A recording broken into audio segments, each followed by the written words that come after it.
Hey guys, welcome to the latest episode of the 4040 Vision podcast, the ultimate sports history pod where hindsight is 4040. We're so excited to jump into today's episode, but before we do, here's a quick word from one of our sponsors. Hey everybody, welcome to episode 9 of the 4040 Vision podcast, the ultimate sports history podcast where hindsight is 4040. I'm your host, Khaled Abdallah, and with me today is my guest, Kenny King Jr. Kenny is a writer, podcaster, TikToker, and one of the best follows on Raiders Twitter. On today's episode, we'll be discussing Cliff Branch's induction to the Pro Football Hall of Fame and why it took so damn long to get him in. So how you doing today, Kenny? Doing good, man. How about yourself? I'm good.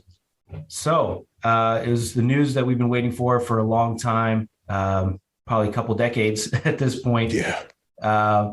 So when you first saw the I think you saw it coming a little bit, but when you first saw the news drop, what was your first feeling? How did you react to that? So when I first saw the news drop, it was like, okay, finally, like this is finally happening. And when it finally happened, it's like, okay, we can breathe, right? Now it's like, okay, now that Cliff is in, we can say Cliff is finally in. It's way too late. It's way past due. He should have been in when he was alive, but at least we can now say Cliff is in. He's in his rightful place. We get to go see him in August, get inducted, or his bus get inducted. It also brought in some frustration because it's like this should have been done a long time ago. You look at the guys that are in the hall right now: Lynn Swann, Drew Pearson. All these guys should have been in after Cliff. Cliff had a much better career, much better postseason than all these guys. And so that frustration still is going to linger forever. Yeah, and I know the Drew Pearson induction was, I think, last year or the year before. So I think it's just before Cliff passed. So I know it's unfortunate that it happened, after his death. But how did his family react? Did they have some similar feelings as you did, as the frustration and I guess the bittersweet feelings here? Yeah, it's the same kind of feelings. I mean, Cliff was my dad's best friend, so they were really close. And the fact that, my dad wanted to be there to celebrate with Cliff, to see the smile on his face, to see him get fired up about it. That's the one thing that he always wanted once he retired. His whole dream was to be a Hall of Famer. And so, the fact that he's a Hall of Famer now, he fulfilled his life's dream. It sucks that it had to happen afterwards. Yeah, and just to clarify, Kenny's dad is legendary Raiders running back Kenny King, two-time Super Bowl champion with the Raiders, Super Bowl 15 and Super Bowl 18. So the silver and black runs deep in Kenny's blood. Big time. So yeah, I mean, what was it that took so long? Was it just anti-Raiders bias? Was it some of the same stuff that we saw with Ken Stabler? What do you think it was that kept him out for so long? I think it's easy to say that it's the anti-Raiders bias. I mean, we've seen it with Tom Flores. We've seen it with Kenny Stabler. We've seen it with Cliff Branch. We're seeing it now with Lester Hayes and Jim Plunkett. We see it with a lot of Todd Christensen. There's a lot of guys that, should have been in a long time ago, a lot of guys that should be in. And I think that the biggest thing is, as the years progress, as time goes on, you're going to have more and more people forget about some of these players and some of these coaches from before. Sure. And I think that that's one of the things that I like about the senior selection is that, they have that opportunity, and it seems like the senior selection is guaranteed to get in almost. But, it seems to be like there needs to be more opportunities for people, especially if you have a player who has passed away. I feel like if a player has passed away, then you shouldn't have to wait to find out if they're in. In the situation of Cliff Branch, his family should have known immediately. We should have had to wait until the night of NFL honors. Their family should have known immediately so they could celebrate that and celebrate his legacy with that. But looking at it, the biggest thing I believe is still that Raiders bias. Al Davis pissed off a lot of people in the National Football League, and a lot of people hold that grudge. And, Yep. There's some people that still hold that grudge against Mark, and we see it in games. We see it with the referees, and we can complain about it all we want. And there's some people that say, "Oh, it happened, years ago." People don't forget. The league doesn't forget, and the numbers are there to substantiate the fact that it's been happening for some time now. Yeah, and it's when you look at the resume, if you remove the Raiders part of it, you look at Cliff Branch's resume and you think this guy is a surefire Hall of Famer, maybe even first ballot. He's a 3-time Super Bowl champ, 3-time first team All Pro, 4-time Pro Bowler. He's got 8,600 yards and 500 catches in an era where it was, remarkable for a guy to get 1,000 yards. So, people can talk about, Raider fans are just kind of bitter, but it's pretty clear when you see the bias. For a guy like Drew Pearson or Lynn Swann, they were just as good in their era, but it doesn't make sense for these guys to have gotten in before Cliff Branch, for sure. No, you put Cliff on the Steelers and he's a first ballot Hall of Famer. Yeah, for sure. I mean, look, watch. I guarantee you Ben Roethlisberger is going to be a first ballot Hall of Famer. While you got Jim Plunkett, who's got 2 touchdowns and a Super Bowl MVP. I'm sorry, 2 Super Bowls and a Super Bowl MVP under his belt and still isn't in. Yeah. And I know, we're going to talk about some of the other Raiders legends, and you mentioned a few that are not in for whatever reason. Is there, other than Jim Plunkett, which is pretty egregious, I think he's the only 2-time Super Bowl champ quarterback that's not in yet. So hopefully he will get in at some point. But is there anybody else on that list that's especially an egregious snub? I think the most egregious snub would probably be Lester Hayes. I mean, Lester Hayes was probably the most feared cornerback of his era. Just his ability to go out there and cover, his ability to get his interceptions. I think one of the things that possibly is keeping him out is his use of Stickum. But when he was using Stickum, it was legal. And we look at Fred Biletnikoff used Stickum and it was legal, and he's in the Hall of Fame. Another guy who I believe doesn't get nearly the credit that he deserves is Greg Townsend. Greg Townsend is the Raiders sack leader of all time, and is arguably a better defensive end than Howie Long. And Greg Townsend is not in the Hall of Fame. You've got Todd Christensen, who's revolutionized the tight end position, who's not in the Hall. Even looking back at Jack Tatum, I believe is probably not going to get in only because of Darryl Stingley. I think if the Darryl Stingley incident doesn't happen, Jack Tatum's a surefire Hall of Famer, but I believe the league is keeping him out because of that.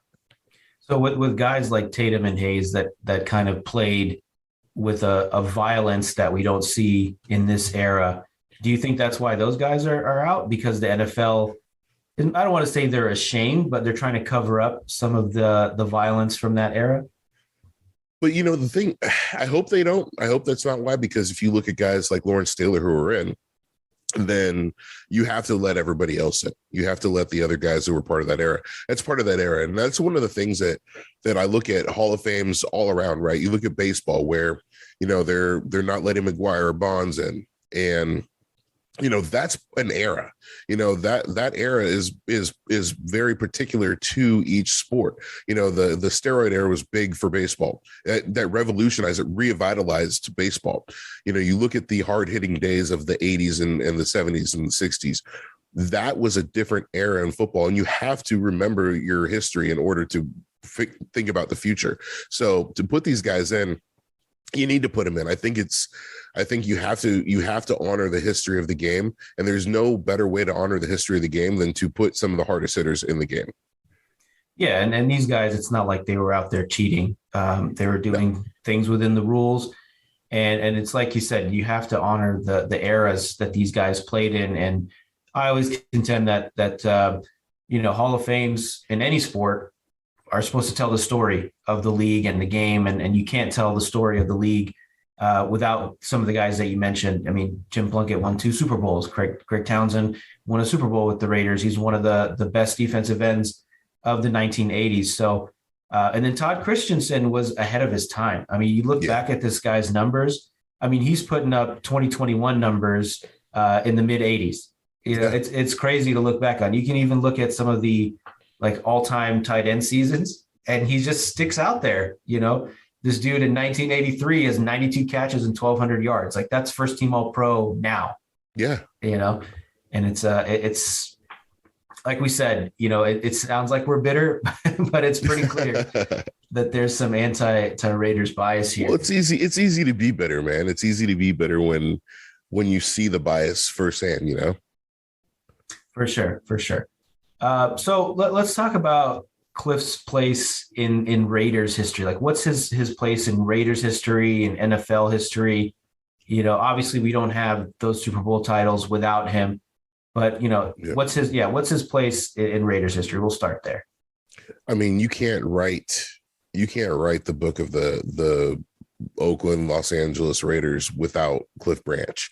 His place as a player, as a teammate, as a just as a person. He changed the game. He was somebody who went out there and blew the top off of defenses. He's somebody who went out there and was one of the best teammates that anybody could ask for.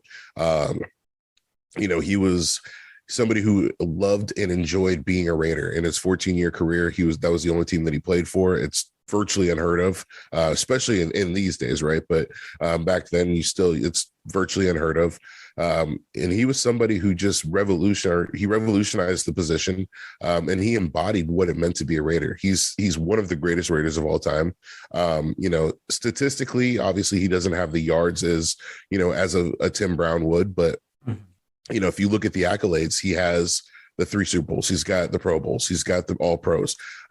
He's up there with the greats. I would say that, if we look at just stats, obviously Tim goes number 1, but he's right there 1A, 1B, I would say. Yeah, and I think it's pretty fair to say that him and Tim Brown are up there, like you said, 1A, 1B, and the yardage totals, those just have to be taken into account. Again, with the era that he's playing in, where I think when he led the league in receiving with just over 1,000 yards. I think he was the only receiver that year that had over 1,000 yards. And now it's almost like a ho-hum kind of achievement. It's not even really an achievement. It's like a box that you check, like, okay, you had a decent season, you had 1,000 yards. So we've established he is, one of, if not the best receiver in Raiders history, up there with Tim Brown, Fred Biletnikoff. What about in NFL history? Why wasn't he recognized for the achievements that he did? And why wasn't he given his credit, for being one of the best receivers during that era? Because he's a Raider. I mean, let's be honest. It's because he's a Raider. People, they like to sensationalize Lynn Swann. They like to talk about, those guys that played back in those days, but they don't like to shed good light on the Raiders of the 70s and 80s. If we watch anything on NFL Network, if you watch any of the old Raider shows, it's always, talking about the villains, the Raiders being the villains, the outcasts, the people that, the bad guys. And so you don't really have any shows or any, media that highlights, they highlight how good they were, but at the same time, it's like, hey, they were the villains. And so, the media created this image, and the media created this image of the Raiders and of Raider fans to be, you don't want to go there. It's, it's a bunch of people that you don't want to see. You don't want to be in a dark alley with Raider fans. People were scared to come to Oakland. And now, now you're going into Las Vegas and things really change. But at the end of the day, nothing changes. It's still the silver and black. You look at Allegiant Stadium, you got this big opposing black stadium in the middle of the desert. And so we embrace that villain role. And so that's one of the things. If you embrace the villain role, you have to be prepared to take what comes with being a villain. Yeah, and even from watching those old NFL films, you can just from the music, the tone, the narration, it's very clear that the guys in black or silver and black are the bad guys and everybody else is the good guy. And it's like there's this assumption that if these guys are winning, they must be doing something wrong. They must be doing something against the rules or whatever, which, I mean, it's fair to say that they skirted the line between, legal and illegal with some of the stuff and the hits, but everything was legal back then. They didn't do anything that was outside of the rule book. So how did Cliff feel about this? Did he think that there was a bias? I mean, were you able to talk to him about this? Yeah, Cliff definitely felt there was a bias. I mean, Mark will talk about it. Mark was Cliff's best friend as well. And he'll talk about it. My dad talks about it. When these guys get together, they talk about it. And that's why, excuse me, that's why it's no secret that that there is a bias. You have, a lot of former players that they'll say it. You have a lot of current players that say it. There's some guys that are like, we'll see it on Twitter. Guys are like, well, if that was us, then, we would have gotten this.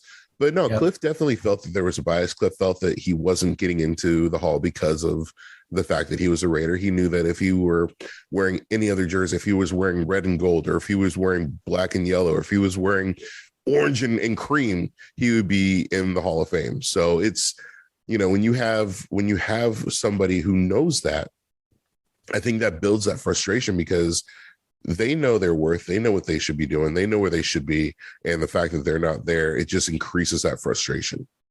Yeah, for sure. And I think it's one of those things where we have to appreciate and honor our own, because it's not going to come from outside sources, especially not from the NFL, unless it's begrudgingly, like they waited till Ken Stabler passed, they waited till Cliff passed to do this honor. So do you know who's going to be accepting the induction on his behalf? My guess is it'll be Mark. Okay. I believe it's going to be Mark. I know that currently I believe his sister and Mark are planning the celebration in August. And I believe Mark is going to be accepting for him, which makes sense. Mark was, his best friend, his agent. He got kicked out of the house in support of Cliff Branch. So, I think that, Mark is the best person to deliver Cliff into his rightful home in Canton. Yeah, that's a great story. I've heard that one about Mark advocating on behalf of Cliff Branch, and Al was like, nah, you got to get out of here. Yeah, You're too close to these guys. So are there any, particular stories or memories that you want to share about him, either as a player, off the field? My thing with Cliff is every time I saw Cliff, he was always smiling. Cliff was one of those guys where I've never in my 30, in the time that before he passed, my 37 years of life, I've never seen Cliff frown. I've never seen him frown. I've never seen him angry. I've always seen he's always had this huge smile on his face. He was somebody that, he loved being a Raider. He loved Raider fans. And that's why he did so many card signings. He'd be out there doing the signings. He'd be at Walmarts, he'd be at hotels, he'd be, at the mall. And it wasn't about, making the money for him. It was about being around the fans and interacting with the fans. Cliff, he did that until he passed. He was doing a card signing when he passed. And so, he died doing what he loved. He died being around the people that he loved. Cliff just embodied everything it was to be a Raider. And, Cliff's legacy will definitely live on now that he's in Canton. It's always going to live on with Raider Nation because, as and I know, the stories passed down from generation. My dad tells me stories. I tell my kids stories. Hopefully they'll tell their kids stories. And that's how you keep the legacy going. Yeah, I think Raider fans, we have a special appreciation for history, especially for that era. You go to games, you still, I'd say the majority of the jerseys that you see are of the legends of Cliff Branch, Jim Plunkett, et cetera, et cetera. So I think we do have a special appreciation for that era and that history. Any final thoughts on his induction? Anything you want to share? I know we talked about how you're feeling and the bittersweet nature of it, but yeah. I'm excited. I'm excited to go back out to Canton for the second time. Went out last year for Charles and for Coach. Got to go to their events. It was amazing. To just be around everybody and to celebrate with them. It's going to be, I think, even more special this time because we're going there. We're going to celebrate Cliff. You're going to have hopefully a lot more guys show up. There was a lot of guys that weren't able to show up last year just because of COVID. With things kind of clearing up this year, or getting better, I shouldn't say clearing up, but hopefully trending in the right direction. There's gonna be more people out there, but it's always nice to see how Raider Nation turns out for events. Raider Nation always shows up big time. It'll be exciting to see a lot of people out there. I find a lot of people that that follow me on Twitter or whatnot that I get to meet. But yeah, I'm excited about the induction. I'm excited about the ceremony. I'm excited about the after party and what's to come from there. And hopefully, this continues to open doors for more Raiders. Hopefully, we see the Jim Plunkett's, we see the Todd Christensens, we see the Greg Townsends, we see the Lester Hayes, the so on and so forth. We see these guys continue to get in. Yeah, and I'm sure it's going to be, like you said, special, even more special because he passed, and so it's going to be even more of a celebration of his life and his achievements than Charles Woodson or Tom Flores, who thankfully are still with us. And I think all those guys that you mentioned, I think we're not looking for validation from the NFL. We know that these guys are Hall of Famers, they're all-time greats, they're champions. It's just it's not right that they're kept out of the Hall of Fame. I think that's the important thing to remember, right? Right. Yeah. All right. Cool. Anything that you want to plug? Yeah, if you guys, anybody listening, you can check me out. Easiest way to find me is if you look at my website, KennyKingJr.com, it gives you links to everything, my podcast, my Twitter, all my social media accounts. That's probably the easiest way. Tell you right now, if you follow me, if it's not for the faint of heart, I do make a lot of jokes. I troll a lot. So be ready for that. Yeah. Especially if you're a Chiefs, Chargers, Broncos fan. Yeah. It's all in good fun. It's all good banter. So don't be sensitive and crying on Kenny's timeline. I see a lot of y'all complaining on TikTok about, whatever, this and that. So, and also, I can't wait for Derek Carr to get that extension because it's going to happen. Yep. 3 years, what, 40 mil? 3 years, 40 mil a year, something like that. Yeah, stay mad. Whatever it is, it's well deserved. Oh yeah. Cool.